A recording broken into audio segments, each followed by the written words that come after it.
Welcome to the podcast, Cans, Copy, and Mike.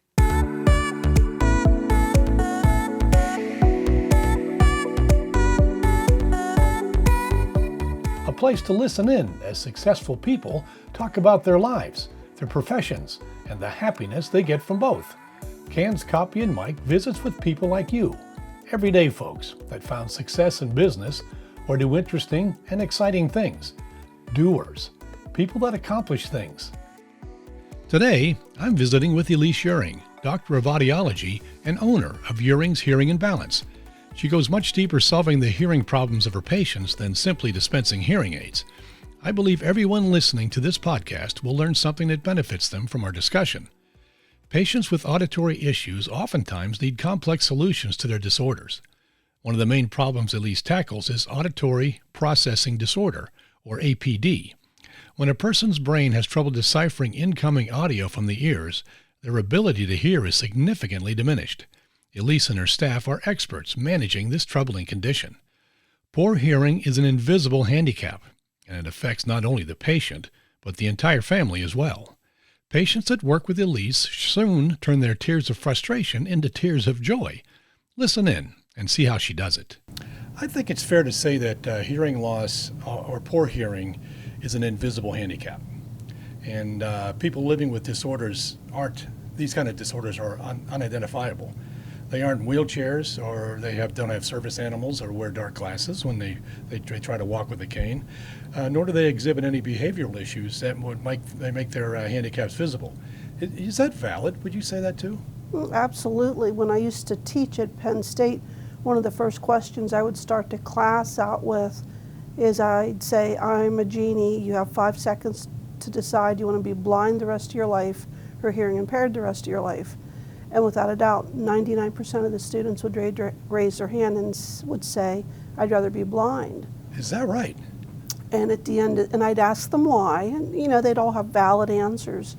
And then at the end of the class, last day of class, I'd ask the exact same question, and it was 100% they'd rather be blind. And it came down to, if you lose your vision, you lose color, you lose shapes, you lose 3 dimensions. But if you lose your hearing, you lose people, you lose communication, you lose that ability to interact, and that is invisible. I mean, you can't look at someone and say, oh, they're hearing impaired. You might look at them and think they're snobs because they're not talking to you when you talk back to them. But they're not snobs, they're not stuck up, they're just not aware you're talking to them. So it really is invisible. There's no placard that says, hey, I'm hearing impaired or I'm deaf. And my wife has said that. She said there are people at times where she'll ask for something to be repeated, or especially on the phone. And she said sometimes people look at me like, again, they'll get frustrated. And I don't want to say, look, I'm hearing impaired, because that embarrasses me. It's very true. And what happens is a lot of times people will say what or huh, and people might answer them. And if they don't get it after that, the tone of voice will get almost angry. The person will become irritated. Yes. And so then the hearing impaired person just, whatever, just nods her head and agrees and loses that communication, loses that interaction with a loved one. Or in my mom's case, my mom's gone, but I used to tease her about wearing her hearing aids, because if she didn't, she'd go to church and just smile and nod. And we'd come back and I'd say, Mom, do you realize you just agreed for 3 dozen cupcakes? Because she just laughed and nodded her head. Yeah, there you go. Wow. Because she was too embarrassed to ask for clarification. Okay, you have a very successful practice here. Well, Can you just go over, what are your services that you offer? What do you offer here? We are a full audiological service. We are not a hearing aid shop. We are full audiological. We see from newborns. Newborns. We've tested newborns who have failed their hearing screening in the hospital. We see our oldest patients, probably 106. We do hearing tests. We do tinnitus evaluation, tinnitus being ringing in your ears. We try to match what that is. Obviously, we sell hearing aids. We also do some balance testing, not like physical therapy, but we can tell you if your balance disorder is coming from damage to your inner The ear. inner ear. Oh, and auditory processing. How can I forget that? We do a lot of auditory processing testing. Let's talk about that. That is something that fascinates me. You have a service for auditory processing disorder. Yes. Explain that. Auditory processing is when your brain doesn't hear. So we'll have people come in and say, I can't hear. They truly believe they're hearing impaired. They're expecting to find a hearing loss. And then, of course, we do the hearing test. But a lot of times what we'll find is completely normal hearing. And what happens is the signal from the ear to the brain gets stuck. And so we have a whole battery of tests where we evaluate what the right ear does versus the left ear, what the person does in noisy environments, what they do with competing messages, how well they can hear and process filtered words. It keeps us very, very busy. Well, that's interesting. You're saying that people come in here because they don't think they can hear, and then you put them through a test and find out their hearing is fine. Correct. It's something else. Correct. Interesting. And we used to see a lot of children with that because these children would go to, the ear, nose, and throat doctor, and they'd say, no, your kid's hearing's fine, and all these kids were being lost. They really were being lost, or they were being yelled at for not paying attention. And I kind of came upon auditory processing. I was truly drug into it. I didn't want anything to do with it because it's hard. You really have to know a lot about the brain. Very abstract. Very abstract. And that's why audiologists are audiologists. Audiologists are in the field of audiology because it's black and white. It's very concrete. Auditory processing is very, very gray. But Elise, is it a big problem? Is there a lot of it? Oh, it's very, very. In our practice, it's significant. I think last week I personally did an auditory processing test 3 out of 5 days last week. Oh my gosh. And it's a long test. Well, I read on your website that often APD is misdiagnosed as ADD. Right. So then people that are being treated for ADD aren't really getting the help they really need, are Absolutely. And a lot of these individuals who have been diagnosed with attention deficit are put on medications, and then the parents will come back, or the teenager will come back, or the college student will come back and say the medicine never helped because it wasn't attention. Well, do you recommend, and maybe you don't, but do you recommend parents that have children that have been diagnosed with ADD to maybe have a hearing test to Absolutely. be checked? So any child that has that? Absolutely. So especially if the medicine doesn't work. I mean, auditory or ADD, ADHD exists. It's out there. Absolutely. And there's a lot of comorbidity between auditory processing and attention deficit. But what we have found, what we would recommend is if the child has this diagnosis and they've been given medication, if the medication doesn't help, then you should consider coming to see us. Is there any way you can talk about symptoms so parents would say, well, my child is doing this or behaving this way? A lot of times symptoms for auditory processing have to do with not hearing well in noise. A lot of these children, individuals, are poor readers, poor decoders, would not want to pick up a book like Harry Potter. And I use the analogy of Harry Potter every day. Harry Potter is a fascinating book, but it Especially has for kids. Yeah. But half of the words are made up. Yes. They're spells, they're funny names. So if you're an individual with auditory processing and you're picking up a book with Illuminati something, Yeah. How do you sound that out if you're not a good decoder? If you don't have that natural phonemic phonetic code in your brain, sounding out even the name Hermione, you're not going to do it. You're going to say, I don't like this kind of stuff. Where in reality, they probably love it, but it's too hard to read. So a lot of individuals with auditory processing aren't good natural readers. They're people who memorize words. They're not good natural spellers. So they fail the pre-test and could get 100 on the test. They don't do well in noise. They truly act like an individual with a hearing loss. They're always saying what or huh, or they have the TV up loud, or they go the opposite. they don't process it well, they become overwhelmed by it. So these individuals become loners or stay in their bedroom and avoid situations like that. Well, the situations you described, they would all take place in a school, Absolutely. wouldn't they? And certainly in a classroom. Absolutely. Interesting. Before my wife came in and talked to you years ago, she used to say, I can hear people, I just can't understand what they're saying. Is that also APD? No, that's just hearing loss. That's just, so she does have hearing loss. It can be auditory processing, but when you think, and we hear that every day of our lives, people will come in and say, I hear fine, everybody's mumbling, or I hear fine, but I can't understand. And if I'm a big analogy person, so if you think of the game Wheel of Fortune, where Vanna is up there turning over letters, if you think of hearing loss as being Vanna turning over the M's and the N's and the A's, and you have to guess the rest.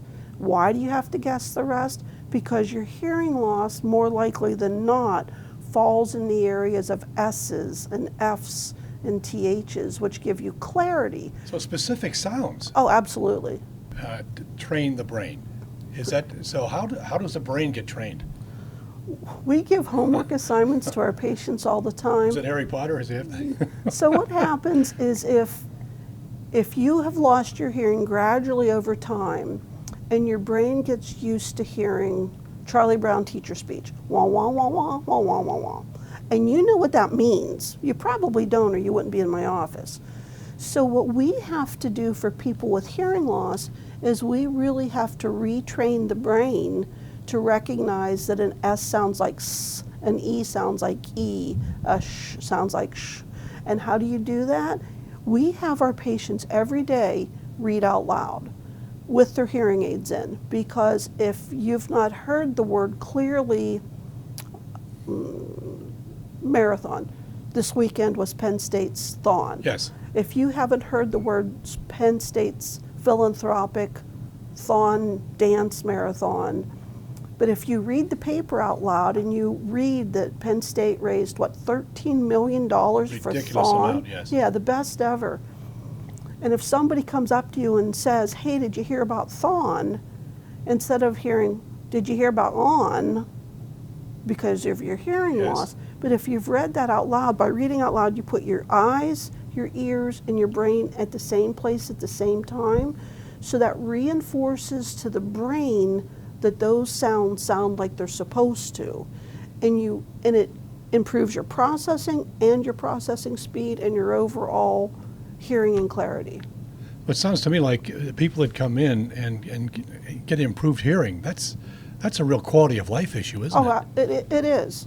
I mean, like I said, we're far more than a hearing aid office. And that's our goal. That should be what's on our webpage. We're here to improve your quality of life. There And you I go. think we do. I really think we do here. I'll say I just gave you some copy for your website.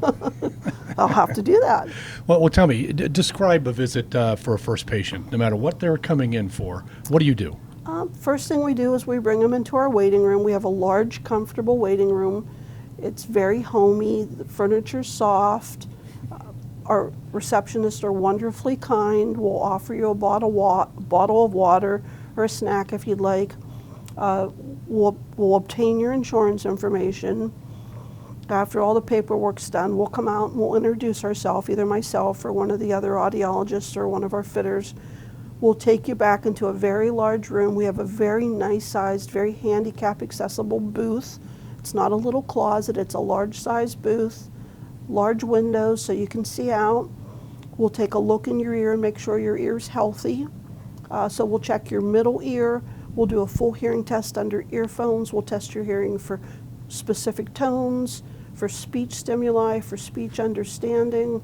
We'll look at the health of your middle ear, the health of your inner ear. We'll bring you out, we'll go over all the test results and make recommendations. Interesting. That's an in-depth process. It is. But we know people are frightened to come see us. We try to make it as comfortable as we possibly can. You might come into the office nervous, but I guarantee you by the time you leave here, you'll be very comfortable. I recall my wife going through some of the tests you've just described, and in the booth and with the sounds going in, and your technician on the outside and working them. It looked like space age technology there. You have the state of the art equipment back there, don't you? We pride ourselves on our equipment as all state of the art. No, we have some old equipment too, but Yeah. we have very state of the art, very phenomenal audiology equipment. You also have soft chairs in a waiting room. We do. I would take my shoes off and kind of sit there. You offered me wine when we first came in, I didn't you? know. You never know what the day's going to be like at the end of the day. You're the one who's supposed to be nervous, not me. I need the wine. Okay, so obviously my wife has a hearing disorder. We talked about that. When we visited here last to get her hearing aids replaced, because one was completely gone and the other was going away, I saw a transformation in her. When you had her trying the newest technology, the Audicon ones, she started crying with joy and surprised at how better she could hear. I was really moved. Your wife's not the only person we've ever had cry in our office. It's overwhelming. If you don't know what you're missing, how do you know until you get it back? But the transformation, both physically, mentally, emotionally, it's life-changing. It truly is. People put so much energy into hearing, and I don't think anybody ever addresses that. So if you wake up every morning with this, a small ball of energy, and you have to use all of that energy to hear and pay attention and to attend what people are saying and processing. So when we put a hearing aid on, you get some of that energy back, and just the emotion of knowing you don't have to spend all of your time and resources into concentrating. And once they actually feel that, hear that, see that, it can be very emotional. Well, I would have to think for a lot of your patients that has happened. And the technology is incredible. I'm not going to say it's cheap, because it's not. They're small computers that interact with cell phones. And my wife will now take a phone call in the car, and I can't hear the person talking to her, and she hears every word. And before that was impossible. And it's because of this technology. Can you describe what it is? The technology is absolutely amazing. So the newest and latest and greatest hearing aid, yes, they are very expensive. They're far more expensive than what you're going to get on the internet or over the counter or Bose. But what the new technology has is it has a microchip computer in the hearing aid that has 12 million sound samples stored on the chip. And so everything that goes into the hearing aid is then compared to those 12 million sound samples, and it sorts it out in real time. 12 million? Honestly.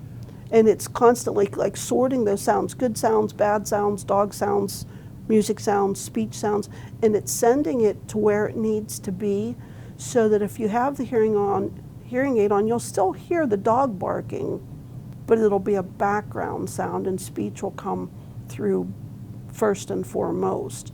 They're also completely directional, so they're nose forward, and what that means is that wherever your nose is pointed will be considered to be the most important signal. Now that can be problematic if you're driving the car and you need to hear the kids in the back seat, but you can tell the hearing aid that. You can actually tell the hearing aid you want to hear the sounds behind you as the most important sound signal with an app on your phone. But yeah, the technology, every 3 years about something faster, later, greater, more technologically savvy comes out, but that doesn't mean the old hearing aids aren't phenomenal. They just come out with something better about every 3 years. Well, I think what you said, the one thing you said that's very important is that the technology is obviously stupefying, but you can't just order something off the internet. Even if you order this particular hearing aid without your professional input, they're not going to get what they. To go a little further with that, we're sitting in your office, you're on your computer, and my wife Michelle was sitting beside me, and you were asking her, what is this like? You were adjusting something on your computer to adjust her in real hearing time. aids, and she could hear just, oh yeah, that's better, that's better. And what we do, we pride ourselves on our service. So the way we like to do business, I guess the term's a bundled price. So you pay us the price up front, but then you have unlimited resources to us for 3 years. You could honestly come in every day and say, hey, I need help here. Could you go over this with me? I just got a new cell phone. Would you help me connect it to my cell phone? And that's all free of charge. And why I think that's so vitally important to have unlimited access to us is if some of these third-party payers, they'll help you get the hearing aid at a much less expensive price, but you only get 3 office visits. So what happens is if you have to come see us and say, hey, I'm having a problem in this situation, can you turn it up? All right, so we turn it up. Well, if you have to pay me $65 for that, so you come back in a week later and you say, I think we went a little bit too much, could you turn it down? That's another visit. That's another visit, that's another $65. What happens if I don't get it perfect in those 2 visits? You're not going to want to come back for the 3rd visit and have another $65 visit. So we try to be very, very honest with the third-party payers. We take them, we have to take them, we have no choice in today's world. But we are very upfront and honest and tell them this is not a one and done call. We want you to come back every week for a month. We want you to come back every 3 months for maintenance and software and firmware updates. And we know that that is vitally important to return for those calls. I can say that with my wife, absolutely. She would come in and in fact, you told her one time, let's work it at 60% or 70% power and let your brain get used to it and start transmitting properly. And then we'll come back and adjust it further. And you did that, and it improved. And one more thing about the hearing aids that really impressed me is, number one, they're rechargeable now, and they're small. They're very small. I have to take mine off to show people I wear one because they'll say, well, you don't wear one, do you? And it's like, here, see? So I take off this little device behind my ear and I show it to them. It's like, I didn't see that. And it's like, no, you didn't. And you have short hair. And I have very short hair. I don't have any hair at all. I could still hide mine, I guess. Yeah, they're very invisible. Okay, another thing that really impressed me last time when we talked, when my wife was in here being serviced, is that you mentioned the fact that when we help an individual patient, we actually help the entire family. Can you go into that? I know from experience, not even from being an audiologist, if you have a hearing impaired person in your family, the stress that goes into repeating yourself 2 and 3 times is very energy for It's frustrating. I've done it with my wife. I know exactly what you're saying. And the sad thing is, you know, my mom's gone, but I've worn the audiology hat and I've worn the daughter hat. And when you tell when you're communicating with someone with a hearing loss, how many times you say, oh, don't worry about it, just forget it. And that's not fair, because if that information was important to talk about in the first place, it's important for everybody's sense of connection, self-esteem, morale, to make sure that entire message is communicated. So when somebody hears well, the family dynamic flows better. Yeah. I had a patient come in years ago, and this is a true story. She came into our office at 6:11 when we were there, and we tested her hearing, and numerically her hearing loss was mild. And I went to turn around to show her the graph, and she said, before you say anything, don't tell me my hearing's normal and to come back in a year. And I had to sit back from myself, and I said, So she'd been told that before, hadn't she? Yes, she'd been to multiple offices, and she had been told time after time after time, oh, your hearing aid's just borderline, come back in a year. She said, I'm tired of hearing that. And I said, I wasn't going to tell you that. I have to look at the numbers because that's my job. I said, but you tell me what kind of trouble you're having. And so we started talking about her family dynamic, the communication problems she and her husband were having. They were fighting all the time over the TV. He thought she wasn't paying attention, you know, all the things that go on. And I said, numerically, this is why people are telling you to come back in a year. I said, but functionally, you have a hearing loss. And I said, we could try a hearing aid on a trial, no obligation, truly a trial, which is how I've always done business. So she came back a week later. I honestly almost didn't recognize her physically. The scowl was gone, her color was better, she was smiling. Quality of life. Quality of life. And I'm thinking, is this the same woman? So she came in with a check written in full to give to me. And they're, no, I don't want your money. I said, we're just doing a trial. And she's there, take my money. You've changed my life. Oh, that's awesome. Yeah, so I'm almost in tears because she's almost in tears. And she says to me after, we talked for a little bit, and she told me what had improved, family dynamics, sitting around the dinner table, driving in a car. And then when she was leaving, she said, believe me, this check's cheaper than a divorce. Maybe it's not, Hutchin. Well, So- it's interesting you said the different environments because with my wife Michelle now, no matter where we are, we can be in a restaurant or the car, church, we can be in a department store, walking down the street. Her hearing is to the point now where she hears me no matter where we are. No, that doesn't matter the environment. That's phenomenal. Not everybody has that level of success, but that is our goal. It is phenomenal. She's much happier, I can tell Well, you. 12 million sound samples stored on that chip. Well, they're all banging in her head somewhere. Yep, truly, truly there. You mentioned tinnitus before and how common it is with people. What is that? And how it was most people have it? How's it fixed? The way that the statistics say 90% of people with tinnitus have a hearing loss. And 90% of the people with tinnitus can be helped with a hearing aid. There's a couple different philosophies as to what tinnitus is. Some people believe that in your inner ear, so if you go through the outer ear, through the eardrum, through the bones, there's a snail-shaped part of your ear. Yes. If you take that cochlea and roll it out like a fruit roll-up, there are hair cells that stand up and dance. Some people believe that if those hair cells are damaged from genetics, noise, trauma, medicine, that those signals no longer put out a pure signal. They don't put out a pure tone. They put out maybe a distorted signal. Some people believe that's what tinnitus is. The other train of thought is it's almost like a phantom limb type disorder where people have a limb removed and they still Yes. feel the pain. Some people believe that those hair cells are damaged, but there's this phantom limb sound coming from it. Interesting. What we do, Poltergeist. yeah, there's no true answer. There's no 100% cure, but they truly believe that if you have tinnitus, the first thing you need to do is have a hearing test. And then a hearing aid, you're saying at least mediated. The majority of our people who suffer from tinnitus are, I won't say they get 100% removal of the tinnitus, but 90% of them get 90% relief. That's amazing.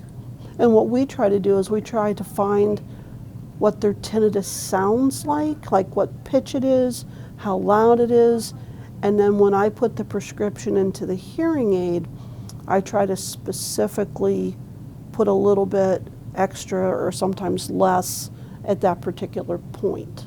Interesting. That you sound like a chemist. Sometimes I feel like a chemist. So what patient is ideal for hearing aids? Is there a one size fits all kind of thing? I guess the most important thing as far as the patient with a hearing aid is somebody who's willing to work with us. Like if you're coming in here because your family made you come in here, That's a bad thing. I it's a guess. bad thing. Although we've taken those people and turned them around, once Yes. they realize what they're missing and that we're not mean and scary. A lot of those people are very, very successful wearers. But I'd say coming into our office, you need to know that you're going to see a lot of us. If you allow us to do business the way we want to do business, you have to be flexible enough to know we're going to want to see you every week for 4 to 5 weeks, and then we want to see you every 3 months. Well, this is good advice for families then that have a family member that maybe should be coming to you, but won't. And I agree with you. I mean, we have so many people. Like we had a patient yesterday who had bought a hearing aid somewhere else that had never been serviced in 3 years. Oh my. They did the one and done. You can't do that. You really can't do that. It's like someone getting a set of eyeglasses when they're 5 and then still wearing them when they're 50. Yeah, you just can't do that. You should have a hearing test about every 2 years to make sure your hearing hasn't changed. It's a computer, so like I said before, there's software firmware updates. They need cleaned, they need maintained. You have to, I believe you should do that on a regular basis so that you get the best bang for your buck. Absolutely, best performance. What is the most common advice you give to any patient about their hearing? Protect it, and to make sure you get a baseline. So what I mean by a baseline, how many places do they tell you should have your eyes checked by a certain age, a stress test on your heart at a certain age, colonoscopies, all of that. You should do the same thing with your hearing. Everybody should have a hearing test starting at 40. Doesn't mean you're going to have a hearing loss, but you should at least start and get a baseline. And then we'll tell you if we think we need to see you in 2 years or 5 years. Once you lose your hearing, you're never going to get it back. So I've told my children and my siblings, if you're in an environment where you can't have a conversation in, it's probably potentially damaging to your hearing. So if you're mowing the grass, if you're vacuuming, if you're going to a concert, if you're going to the Bryce Jordan Center, if you're into racing, you should be wearing some type of ear protection. If you're a hunter, absolutely. Yeah. The firing range, absolutely. You just have to protect what you have, because it really only takes one situation to start hair cell damage. So environmentally, as time goes by and new inventions come into play, things impact our hearing differently. Nowadays we've got these headsets, earbuds, and different things. What environmental technology factors that have come the last 15, 20 years, how do they impact our hearing? I truly believe the young generation today are going to make some audiologists very rich. It won't be me, but whoever follows in my footsteps, because you can't go anywhere where you don't see earbuds. Earbuds, yeah. Or the muffs. When I used to teach on campus, we'd come out of the classroom, and that's the first thing people would do. They'd put on their ear gear. And if I could hear it, if I'm standing next to them and I can hear it, it's damaging their ears. So I think a lot of this new technology is going to change young people's hearing. And it used to be you would start to see hearing loss, 50, 60-year-olds, because of all of these new musical technology, the AirPods. Yeah, from the Walkman up with the headsets, right, yes. Starting with the Walkman, we're now starting to see a whole generation, people were needing hearing aids a whole generation earlier. It's amazing. So if a kid does use earbuds, I got some messages, don't turn them up so loud. Yeah, in our house, if I can hear it, it's mine. Well, I go to my gym, and I can literally hear, if there are 2 or 3 guys lifting around me, I can hear music coming from both heads. They're causing damage. That's kind of scary. One last question here. And I after watching you work and seeing you talk with my wife, I know this is going to be a good answer. How does your business fulfill you, not only professionally, but personally? I love what I do. I don't honestly know how I became an audiologist. I really don't. My aunt. You heard the calling? I don't know how it happened. I was a psych major at IUP. I wanted to help people, so, but I got out of that field. I don't know, you just go home at night and, the tears of joy, either the tears of joy because a baby's hearing its mom for the first time, or tears of joy because... Wait a minute, did you actually witness that? Yeah. Oh, tell me about that. So, I was working in Indiana, Pennsylvania, and this was way back before HIPAA laws. We had a 7-year-old boy who, and it was like a park bench. I'm not lying to you. I was fitting a hearing aid on a 7-year-old out in the hallway, and they were red. I remember they were red. So I'm putting these hearing aids on. This little boy. Yeah, this little boy. And he wasn't deaf, but he was, moderately impaired. Was his mom right there as well? His mom was right there. And there were And we were an ear, nose, and throat office with lots of people coming in for allergy shots. So there's this little boy in the hallway, and on the right of me was a deacon's bench where patients were waiting after they got their allergy test, and on the left of me were, same thing, allergy patients. So I'm fitting this little boy and I'm turning him on, and as soon as I turned him on, the guy next to me sneezed, and he jumped and he turned and he said, "Mommy, what was that?" And the mom said, "Oh, that was just a man sneezing." And he turned around and he said, "Mommy, your voice sounds so different." It was the first time he heard it. Yeah. I mean, like I said, he could hear, but he heard it so much differently. And then I said something and he turned around and he said, "I heard you." And the lady on the deacon's bench started crying. The mom started crying. The little boy was jumping up and down. And it's like, so that's why I do what I do. I don't think there's any better way to end it. I mean, and like I said, the child wasn't deaf, but he was hearing impaired enough that, I mean, he was just jumping like a rabbit, turning his head, attending to all these sounds. Yeah. And like I said, we were all crying. There were about 4 of us there just crying. When you can give people back their families, and you can give them back communication, and when you can give a grandmother back hearing her granddaughter say, "I love you," that's what it's all about. It truly is. It doesn't get any better than that. Or with auditory processing. I've had more tears over auditory processing than anything I've done in my whole life, because these parents have been 2 and 3 places looking for an answer, and now they have an answer that it's not their child's fault, that there's a true reason. Intelligent. And they're intelligent. Competitive, yes. And they just need to learn differently. I guess truly is that they finally have an answer after years of searching. That's why we do what we do. Well, you've given listeners incredible information to live by. Thank you so much for being on Can's Copy and Mike. My pleasure. My wife Michelle is a patient of Elise's, which is how we met. Michelle has had a lot of success with her. I thought Elise could provide valuable information that will help people suffering from conditions they have with their hearing, or maybe other disorders they aren't even aware of. Many hearing problems can be treated successfully. Dr. Uhring does this every day. Join us for the next Can's Copy and Mike podcast and listen in as I talk to another unique, odd, or talented individual. Maybe they're all 3.